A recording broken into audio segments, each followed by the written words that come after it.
Assalamualaikum warahmatullahi wabarakatuh. Halo semuanya, perkenalkan nama saya Di Hasanah Maulidayah dengan NIM 2484202002 dari Prodi Pendidikan Matematika Fakultas Keguruan Ilmu Pendidikan di Universitas Muhammadiyah Tangerang. Pada kali ini saya akan membuat video tutorial bagaimana caranya menguji uji prasyarat, uji normalitas, dan uji homogenitas data tunggal maupun data kelompok menggunakan aplikasi Excel. Tanpa berlama-lama, langsung saja kita mulai. Seperti yang kalian lihat, di sini saya mempunyai dua data, yaitu data tunggal dan data kelompok, di mana data tunggal itu isi datanya kurang dari 30, dan saya memilih memakai 19 data. Dan data kelompok itu lebih dari 30 data, dan saya memilih 36 data. Jadi untuk kita bisa mencari normalitas, kita bisa menggunakan dengan dua cara, yaitu uji Lilliefors dan uji Cikuadrat. Untuk data tunggal, kita menggunakan uji Lilliefors untuk menentukan normalitasnya. Dan untuk data kelompok, kita menggunakan uji Cikuadrat untuk menentukan normalitasnya juga. Kemudian, untuk mencari uji homogenitas, data tunggal maupun data kelompok, kita menggunakan uji Fisher. Nah, langsung saja kita bahas.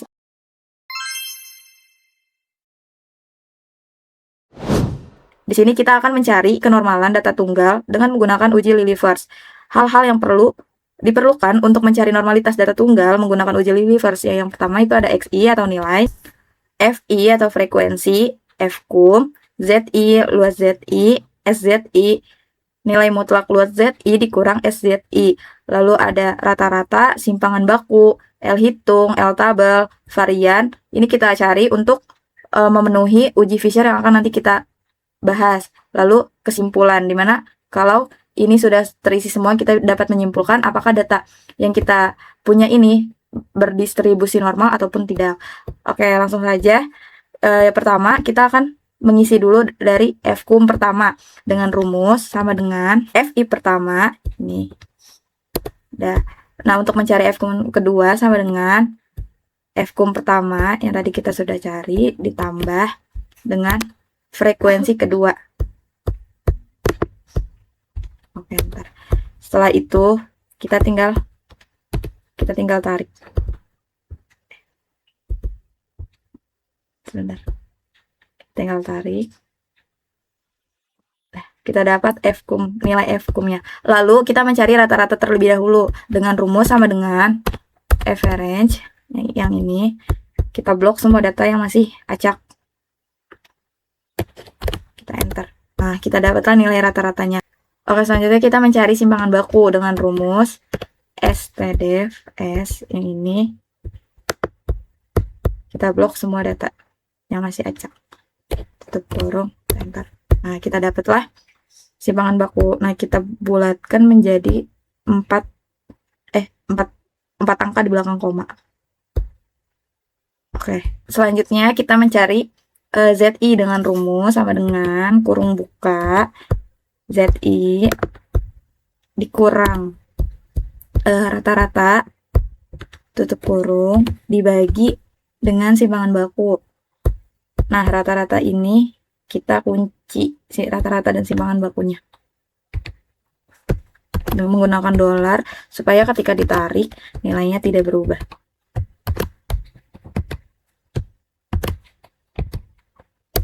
Oke, setelah dapat kita tarik sampai bawah. Udah. Selanjutnya kita mencari luas ZI dengan rumus sama dengan nomdis yang ini ZI pertama. Dah, setelah itu kita enter. Setelah kita dapat, kita tarik. Oke, setelah kita dapat luas ZI, selanjutnya kita akan mencari SZI dengan rumus Fkum pertama dibagi dengan jumlah keseluruhan, yaitu 19. Nah, jangan lupa kita kunci.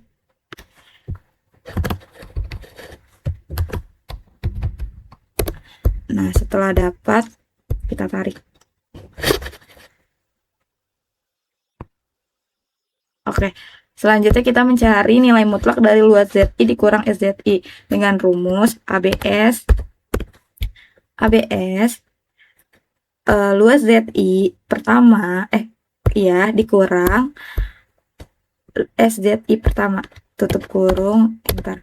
Setelah kita dapat, kita tarik. Oke, setelah itu kita mencari varian dengan rumus sama dengan var S yang ini, dan kita blok semua data yang masih acak,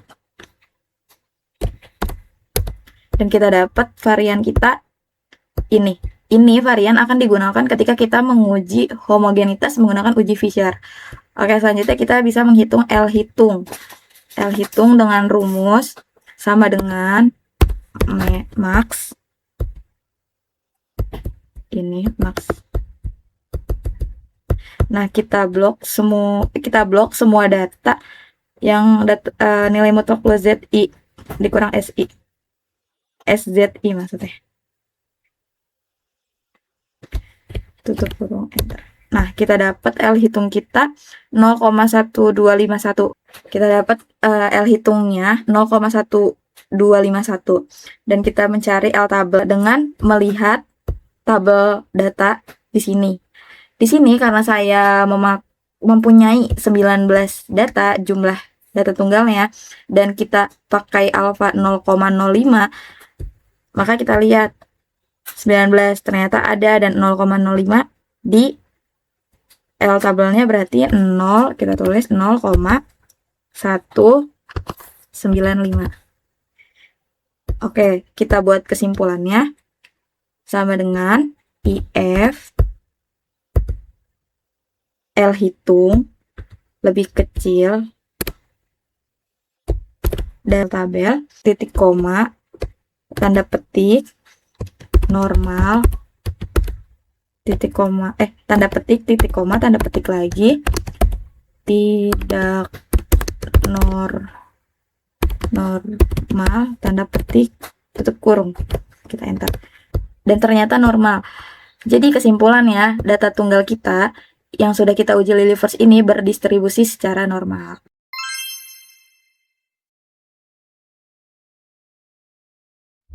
Baik, selanjutnya kita mencari normalitas data kelompok menggunakan uji Ci-kuadrat. Di sini saya mempunyai data dengan jumlah yang belum diketahui. Nah, pertama-tama nih kita mencari jumlah dulu dari seluruh data acak ini dengan rumus sama dengan font yang ini. Lalu kita blok semua data. Nah, setelah didapat jumlah itu kita tulis N.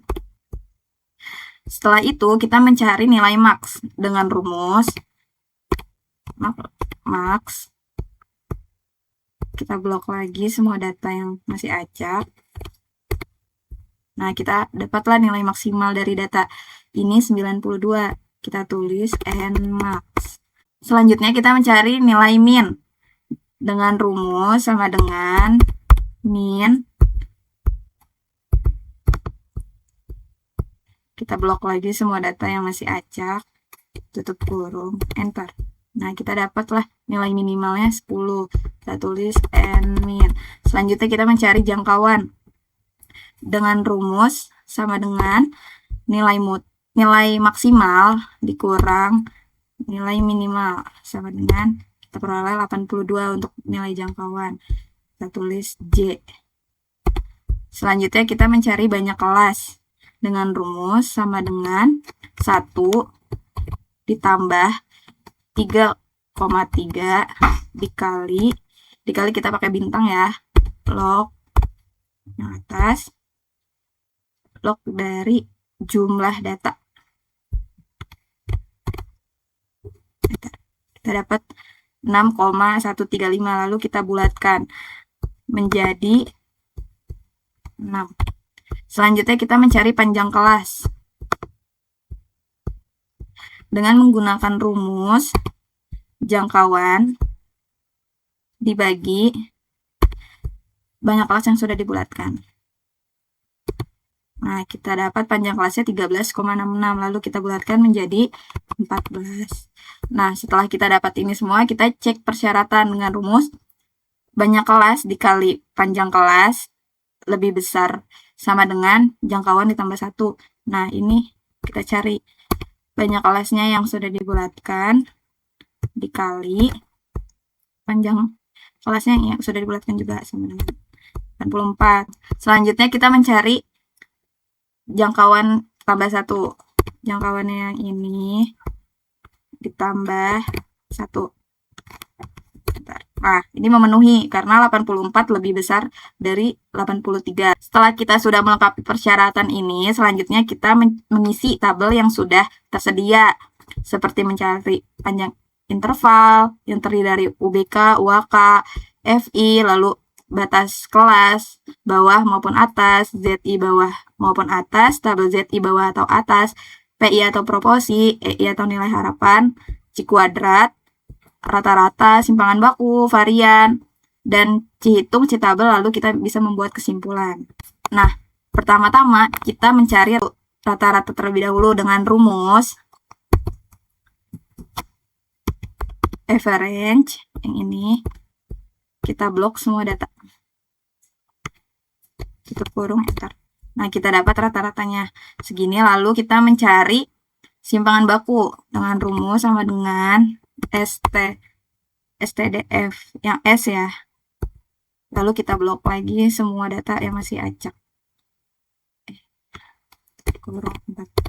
Nah, kita dapat. Lalu selanjutnya kita mencari varian dengan rumus var S yang ini. Kita blok semua data yang masih acak lagi. Enter. Nah, setelah kita dapat rata-rata simpangan baku dan varian. Baik, setelah kita mendapatkan rata-rata simpangan baku dan varian, kita langsung mengisi tabel yang sudah disediakan ini. Yang pertama, kita mencari panjang interval. Untuk mencari UBK kelas pertama, sama dengan nilai minimum. Bentar. Lalu untuk mencari UAK kelas pertama, sama dengan nilai UBK kelas pertama ditambah panjang kelas dikurang 1. Nah, panjang kelas ini kita kunci menggunakan dolar supaya angkanya tidak berubah. Setelah itu kita enter. Nah, UBK kelas kedua itu rumusnya UAK kelas pertama ditambah 1. Setelah itu setelah kita tarik semuanya, kita mencari FI dengan rumus sama dengan frekuensi. Kita blok semua data yang masih sebentar. Kita blok semua data yang masih acak. Titik koma. Sesuai dengan laptop kalian ya, kalau saya menggunakan titik koma. Lalu blok semua yang UAK. Setelah itu enter. Nah, setelah kita dapat, kita jumlahkan dari FI ini. Berjumlah 36 sama dengan jumlah yang di sini. Setelah itu kita mencari batas kelas bawah dengan rumus UBK kelas pertama dikurang 0,5. Enter. Setelah itu kita tarik saja ke bawah. Sudah. Selanjutnya kita mencari batas kelas atas dengan rumus UAK ditambah 0,5. Setelah itu kita tarik. Oke, berikutnya kita mencari ZI kelas ZI bawah dengan rumus kurung buka batas kelas bawah dikurang batas kelas bawah ini dikurang rata-rata tutup kurung dibagi simpangan baku. Rata-rata dan simpangan bakunya kita kunci supaya tidak berubah ketika ditarik.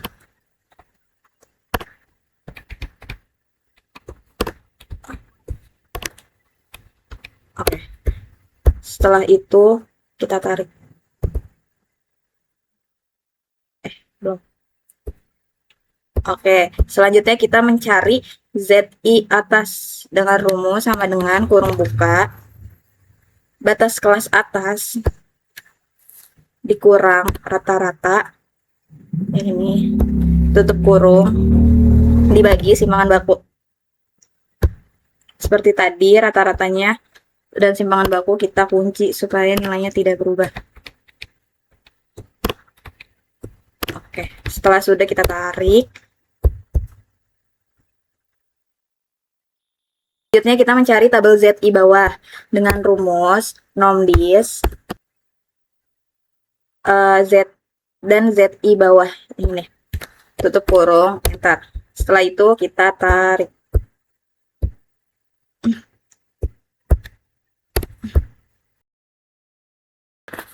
Selanjutnya kita mencari tabel ZI atas dengan rumus sama dengan nomdis juga.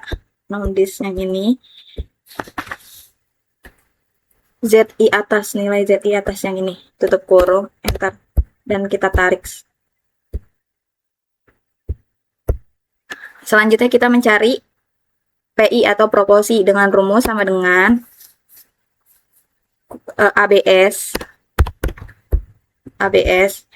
kurung buka tabel ZI bawah dikurang tabel ZI atas tutup kurung, enter. Setelah itu kita tarik.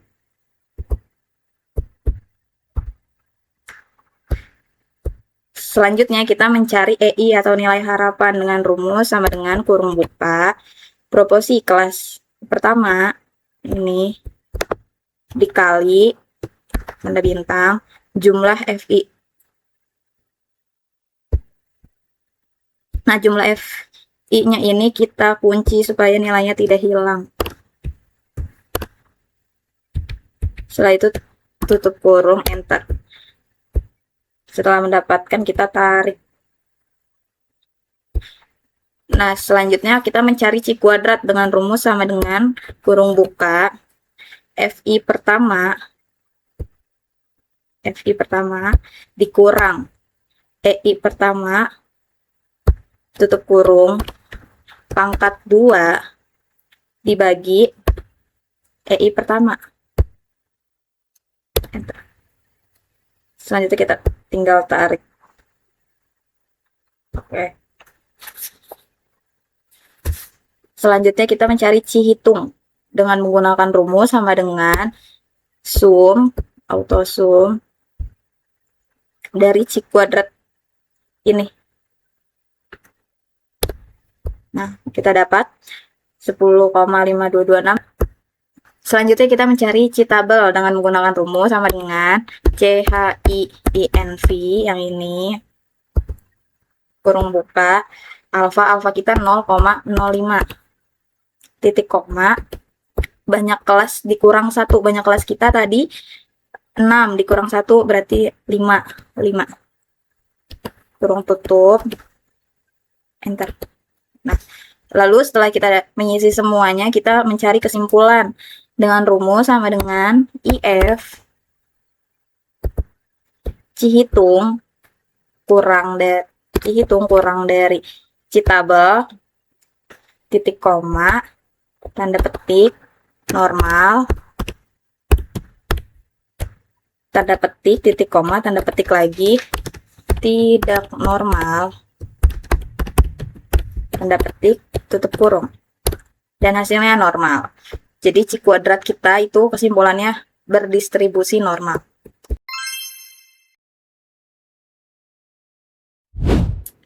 Oke, selanjutnya kita akan mencari homogenitas data tunggal dan data kelompok menggunakan uji Fisher. Di sini kita mempunyai dua data. K1 ini sebagai data tunggal dengan jumlah data 19. Kita tulis sesuai dengan diuji Lilliefors yang sebelumnya kita pernah bahas. Nah, K2 di sini yaitu data kelompok dengan jumlah 36 sesuai dengan jumlah yang ada di C kuadrat. Oke, selanjutnya kita akan mencari varian, DK, F hitung, F tabel, dan kesimpulan. Karena kita sudah menghitung varian data tunggal ini di uji Lilliefors yang sebelumnya sudah kita bahas, maka kita tinggal salin. Kita kembali ke uji Lilliefors, variannya yaitu 560,005848. Oke, kita tinggal salin 560,005848. Oke, jika sudah, kita mencari DK. DK di sini dengan rumus N dikurang 1. Maka untuk data tunggal N-nya 19 dikurang 1, yaitu 18. Nah, lalu berikutnya kita mencari varian data kelompok. Karena sebelumnya kita belum menghitung, maka kita hitung terlebih dahulu. Di sini sudah terdapat data kelompok yang sudah saya salin nih, data kelompoknya ya. Nah, rumus untuk mencari varian data kelompok yaitu sama dengan var S yang ini. Lalu kita blok semua nilai data yang masih acak ini. Oke, kita enter. Nah, kita dapatlah varian kita ini. Maka kita tinggal salin. Oke, sudah. Setelah didapat, maka kita cari juga DK dari data kelompok, yaitu sama rumusnya jumlah N dikurang 1. Kita dapat 35. Selanjutnya, kita mencari F hitung. F hitung ini dengan rumus varian dari data kelompok dibagi dengan varian dari data tunggal. Nah, kita dapatlah F hitungnya. Oke, selanjutnya kita mencari F tabel dengan rumus FINV yang ini. Probability-nya kita isi 0,05 alfanya. Lalu titik koma, varian data kelompok, lalu varian data tunggal. Kita tanda tutup kurung, enter. Nah, kita dapat F tabelnya 1,1473. Jadi kita dapat simpulkan nih apakah data tersebut homogen atau tidak homogen dengan rumus IF kurung buka F hitung lebih kecil dari F tabel titik koma tanda petik homogen, kita ketik homogen tanda petik titik koma tanda petik lagi tidak